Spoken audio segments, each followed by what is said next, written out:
السلام علیکم ناظرین کرام، مولانا رومی فرماتے ہیں صبر کی دو صورتیں ہیں، جو تمہیں پسند نہ ہو اسے برداشت کرو اور جو پسند ہو اس کا انتظار کرو۔ دنیاوی زندگی بہت مختصر ہے، اس کے پیچھے مت بھاگو، آخرت کی تیاری کرو، وہی اصل زندگی ہے۔ جو لوگ عیش و شہرت میں پڑھ کر خدا کو بھول بیٹھے ہیں، ذلت ان کا مقدر ہے۔ مولانا رومی فرماتے ہیں لوگوں کو پرکھنے کے بعد ہی سچ اور جھوٹ کا پتہ چلتا ہے۔ عبادت کا مزہ ان لوگوں کو آتا ہے جو حلال رزق کماتے ہیں۔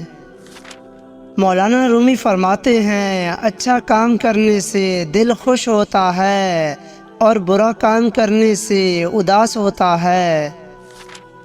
تکبر لوگوں کی زندگی دوسروں کے لیے عبرت کا نشان ہوتی ہے۔ میدان جنگ میں کامیاب ہو کر شیر بننا آسان ہے، لیکن اصل شیر وہ ہے جو اپنے نفس کو خود پر حاوی نہ ہونے دے۔ مولانا رومی رحمۃ اللہ علیہ فرماتے ہیں بعض لوگ آنکھوں اور بینائی کے ہوتے ہوئے بھی سچائی سے لا علم ہیں اور جہالت میں گھرے ہوئے ہیں۔ جو شخص اللہ کو پا لیتا ہے وہ خود کو اور دنیا کو بھول جاتا ہے۔ موت ایک اٹل حقیقت ہے، اس حقیقت کو خوشگوار بنانے کے لیے محنت کرو۔ اپنے گناہوں اور غلطیوں پر شرمندہ ہونے اور ان کی معافی مانگنے سے اللہ پاک معاف فرما دیتا ہے، بشرطے آپ دوبارہ ایسا نہ کریں۔ مولانا رومی فرماتے ہیں دنیا سے محبت میں کوئی برائی نہیں، لیکن اس کے لیے آخرت کو نظر انداز کرنے میں نقصان ہی نقصان ہے۔ برا ہنر زندگی کو مشکلات سے دوچار کرتا ہے، جبکہ اچھا ہنر انسان کو مالی پریشانی سے بچاتا اور کمائی کے مواقع فراہم کرتا ہے۔ اللہ کے ہر کام میں مصالحت پوشیدہ ہوتی ہے، اسی لیے اللہ کی رضا میں راضی رہے اور صبر کرے۔ جو لوگ خدا سے دور ہیں ان کی زندگی سے سبق سیکھیں اور اپنی اصلاح کرنے کی کوشش کریں، ان کو فالو کر کے اپنی زندگی تباہ نہ کریں۔ مشکل میں صبر سے کام لو کیونکہ اس کا صلہ بہت بڑا ہے۔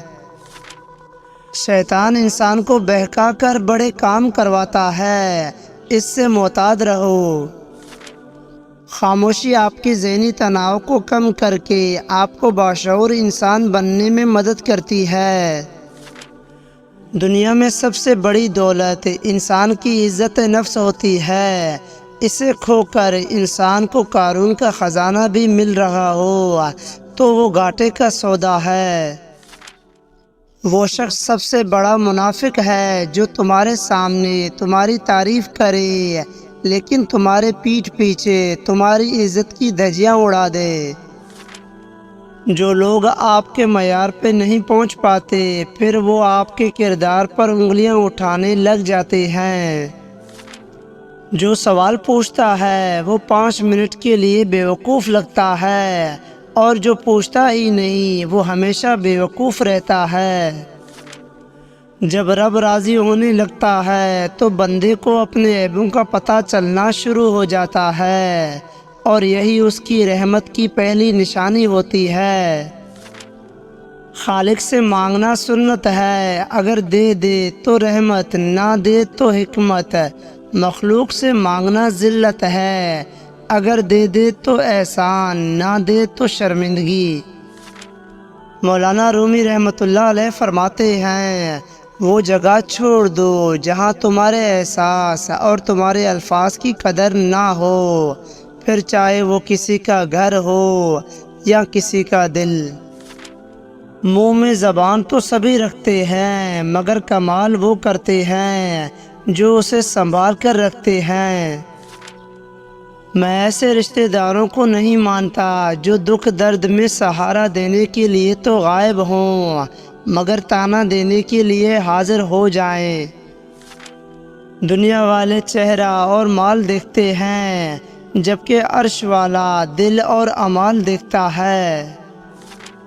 زندگی اس اذان سے شروع ہوتی ہے جس کے بعد نماز نہیں ہوتی، اور ایسے نماز پر ختم ہوتی ہے جس سے پہلے اذان نہیں ہوتی۔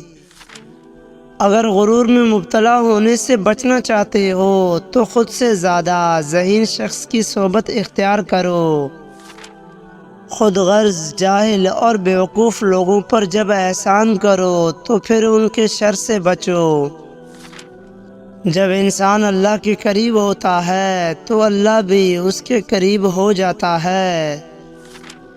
دشمن کا انتخاب اس کی ذہانت دیکھ کر کرو، اور دوست کا انتخاب کردار دیکھ کر کرو۔ وہ شخص خسارے میں ہے جو اللہ سے کیے گئے وعدوں کو پورا نہیں کرتا۔ مولانا رومی فرماتے ہیں، اپنی بری عادتوں اور برائیوں کو جلد از جلد سدھارنے کی کوشش کریں، کیونکہ دیر کرنے سے عادت پختہ ہو جاتی ہے۔ مولانا رومی فرماتے ہیں، شہروں سے نکل کر پہاڑوں کی طرف جائیں، قدرت کی بنائی ہوئی اس دنیا کا نظارہ کریں اور اس میں گونجتی ہوئی خاموشی کو خود محسوس کریں، جو آپ کو کسی بھی چیز پر توجہ مرکوز کرنے میں مدد کرے گی۔ خاموش رہنے والا انسان دوسروں سے زیادہ ذہین ہوتا ہے، کیونکہ وہ خود خاموش رہ کر دوسروں کی باتیں سنتا اور سمجھتا ہے۔ وہ بولنے سے زیادہ سنتا ہے، وہ بتانے سے زیادہ جانتا ہے، اسی لیے وہ ذہین ہے۔ یہ دنیا بہت خوبصورت اور پرامن ہو سکتی ہے اگر ہر انسان دوسرے انسان کو زندگی گزارنے کا وہی حق دے جو وہ اپنے لیے چاہتا ہے۔ سچ پہ قائم رہنے والا اور ہر حالات میں حق کا ساتھ دینے والا زندگی میں کبھی ناکام نہیں ہو سکتا۔ مولانا رومی فرماتے ہیں، کوشش کریں کسی کے آنسوں کی وجہ آپ کا لہجہ یا رویہ نہ بنے، کیونکہ گناہوں میں سب سے بڑا گناہ کسی کی دل آزاری ہے۔ دو چیزیں انسان کی کمزوری کو ظاہر کرتی ہیں، جہاں بولنا ہو وہاں خاموش رہنا، اور جہاں خاموش رہنا ہو وہاں بولنا۔ کسی کی خوشی سے حسد کرنے کا کوئی فائدہ نہیں، سب کو وہی ملتا ہے جو اللہ نے اس کے نصیب میں لکھ دیا ہے۔ ایک انتقال کے بعد زمین تمہاری ہو جاتی ہے، اور ایک انتقال کے بعد تم زمین کے ہو جاتے ہو، اسی لیے زمین کے اوپر رہ کر اس کی قدر کرو، ورنہ وہ تم سے سخت حساب لے گی۔